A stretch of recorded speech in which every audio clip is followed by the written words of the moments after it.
दोस्तों, आवाज़ जम्मू चैनल से मैं राजीव कुमार सिंह। आज मैं मलयपुर में हूँ।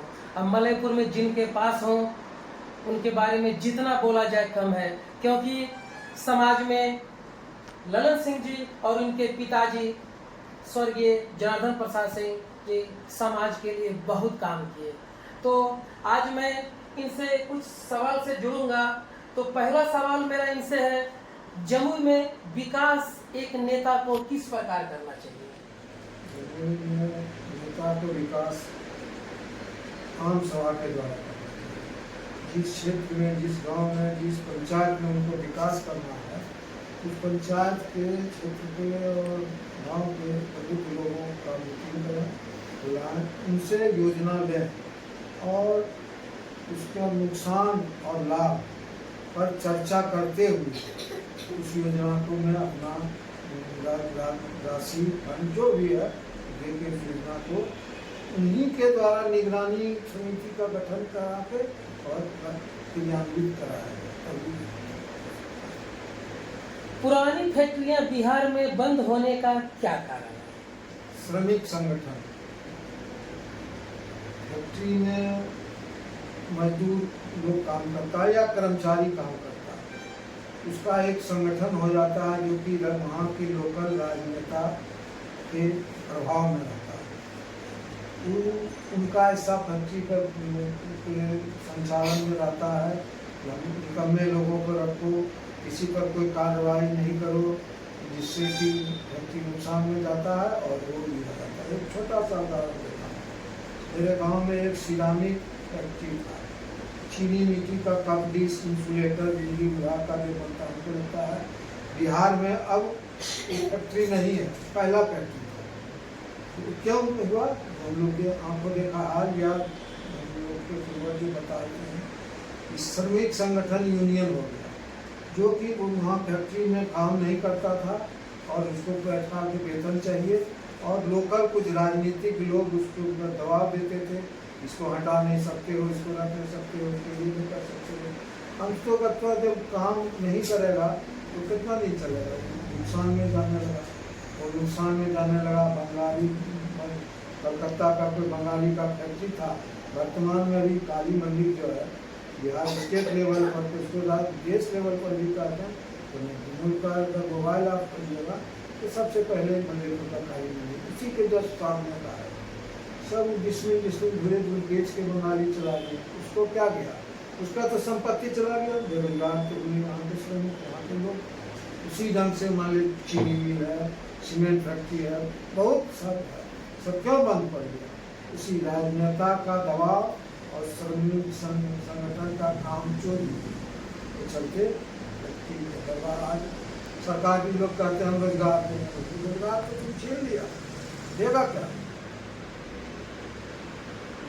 क्या सरकार को पूंजीवादी सोच रखनी चाहिए कि समाजवादी सोच? प्रश्न जो बड़ा जटिल लेकिन बहुत अच्छा है। पहले हम समाजवाद की ही बात करते हैं। समाजवाद को हिंदुस्तान का नेता, सरकार जो भी है उसको खंड विखंड कर दिया, दलित, महादलित, अगड़ा पिछड़ा, ओबीसी, जितना उसको खंड खंड करके बांट दिया। समाज कहाँ रहा? समाज का मतलब है सारे जाति वर्ग के लोग एक समाज के बीच में, एक छतरी के बीच, छतरी के बीच।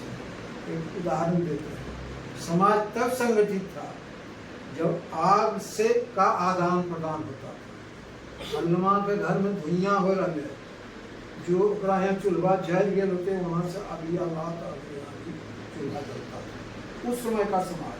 और अभी तो आप उसको वर्गीकरण करते हैं, दलित, महादलित, अगड़ा पिछड़ा, ओबीसी और अन्य जाने कितना जाति में उसको बांट दिया। हो सकता है क्या बोलता है हिजड़ा, उसका भी एक संगठन आप ये भी हो सकता है। ये तो आपको समाजवाद पर बोलने के लिए कुछ रहा नहीं। और अब पूंजीवाद की बात की। पूंजीवाद, पूंजीपति देश में हमेशा योगदान दिया, चाहे वो सरकार कोई भी हो। आप बगल में चल जाइए टाटा, जुबली पार्क में जमशेद जी टाटा का लिखा हुआ एक स्लोगन है,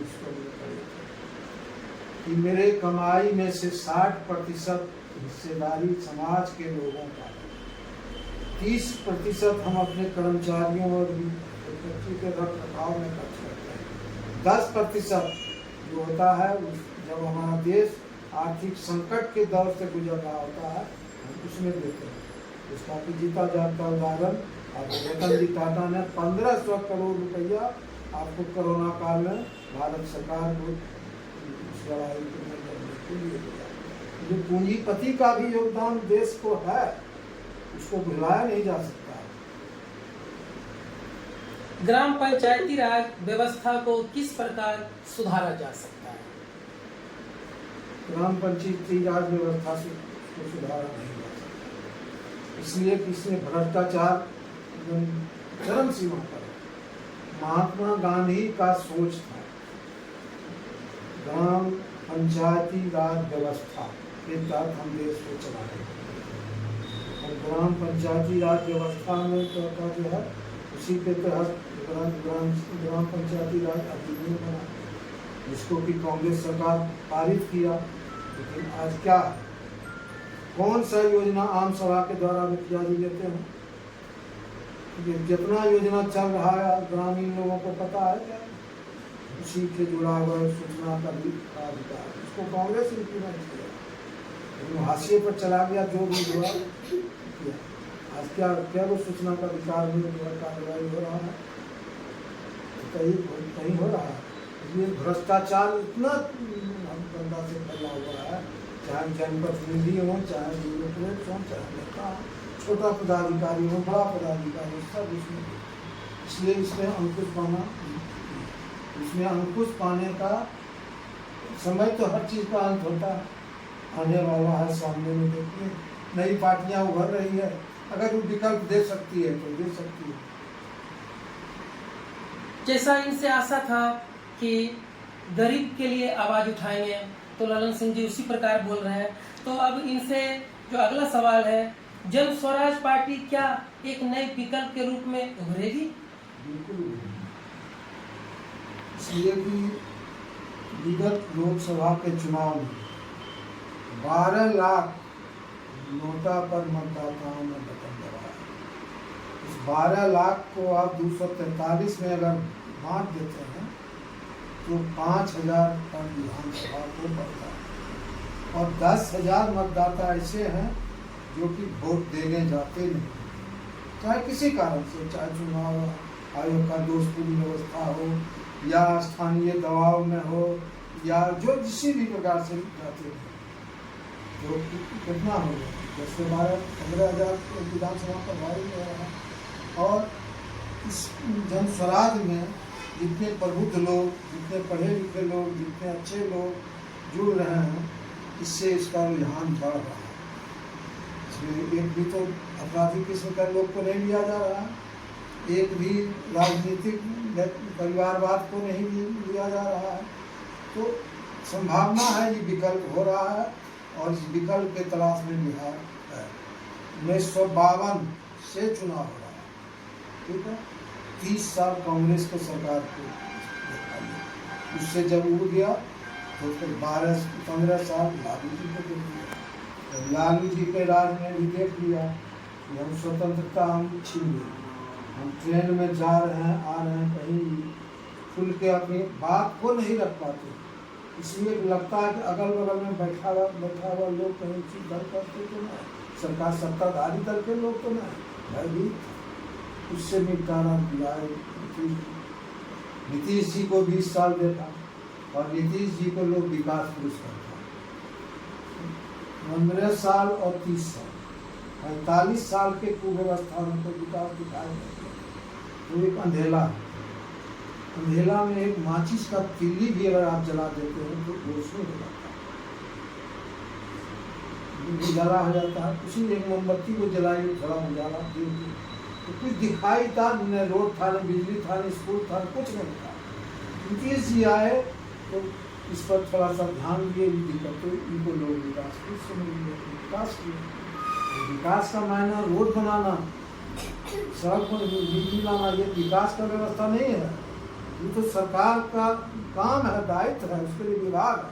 सरकार का विकास का काम है कि आप बड़ा बड़ा परियोजना लाइए, बड़ा डैम बनाइए, बड़ा फैक्ट्री लगाइए, ये सरकार का ही है। ये नहीं कि हम बिजली जला दिए, हम रोड बना दिए, हम पानी पिला दिए, हम स्कूल में बिजली बनवा दिए। ये आपको वोट लेने का ही है, वोट खरीदने का आपको तरीका, विकास का भी नजरिया नहीं है। इसको भी देख लिया। अब इनसे भी जनता हो गई है, नए विकल्प के तलाश में है। देखिए प्रशांत किशोर जी सामने है, क्या होता है नहीं होता है। सरकारी संस्थाओं का निजीकरण से समाज या जनता का क्या लाभ या हानि है? निजीकरण की व्यवस्था से समाज के लोगों को, जनता को बहुत लाभ हुआ है, हानि का उसमें कहीं कोई हानि अगर है तो मेरे दिमाग में नहीं है। हम उसका लाभ की ओर ही देखते हैं, इसलिए कि निजीकरण में काम करने वालों को का जिम्मेवारी तय है कि तुमको इतना काम करना, और सरकारीकरण में 8 घंटा हमको ड्यूटी करना। कहा ना 11 बजे लेट में 3 बजे भेंट में, ये है सरकारी कर्मचारी। और निजीकरण का व्यवस्था में उनको ठीक है 8 घंटा ड्यूटी लेंगे, 8 घंटा वेतन देते हैं। जिम्मेवारी तुमको इस काम को करके देना है, चाहे 4 घंटा बेसी लगा, 4 घंटा का ओवर टाइम देना। उसका उदाहरण देखिए, रेल में चल दिया, आज से 5 साल पहले का रेल और आज का रेल, साफ सफाई आपको दिखाई देगा। उसका टॉयलेट में भी जो है फिनाइल मारा हुआ रहता है, रेल निजीकरण का ही है। बिजली भग भग भग भग देने का निजीकरण का व्यवस्था है। निजीकरण का है, कर्मचारी हमको ट्रांसफार्मर लगाना है, तुरंत अपना जीगा स्टेट बनाया, पैसा जमा किए, एकदम 2 दिन में आपका ट्रांसफार्मर बना दिया। सरकारी कर्मचारी में जेई साहब दस्तखत कर रखे, स्कूली साहब दस्तखत कर रखे, ऐसे इतना खर्चा तो भागलपुर से कर करने वाला है। यही अंतर है निजीकरण अगर पूर्ण रूपेण लागू कर दिया जाए तो सरकार लाभ की ओर जाएगा। कितना उसको सरकारी कर्मचारी काम करिए नहीं करिए, आपको इतना वेतन देने करेंगे, 4 दिन छुट्टी देने करेंगे, और फिर छुट्टी वेतन 365 दिन का, आप काम करेंगे 300। ये सरकार। दीपावली छठ बहुत नजदीक है, दर्शकों को आप क्या कहना चाहेंगे? दर्शकों को क्या कहना, दीपावली का शुभकामना अभी लाभ दे रहे हैं। परिवार में खुशियों के साथ मिठाई पड़ाका छोड़िए, मछली का पूजा कीजिए और खुशी मनाइए, और उसके बाद तुरंत छठ को आएगा, छठ में देंगे। और हम तो चाहते हैं कि छठ सालों भर रहे, सालों भर छठ का कोई ऐसा पर्व हो जाए तो देखो साफ सफाई कैसा है। और इसी साफ सफाई के साथ मैं कहना चाहूँगा कि जैसा मैं आप लोगों से वादा किया था कि अच्छे अच्छे छवि के लोगों से आपको मिलवाएंगे, रूबरू कराएंगे, तो मैंने अपना वादा पूरा किया। इसी के साथ जय हिंद, जय भारत।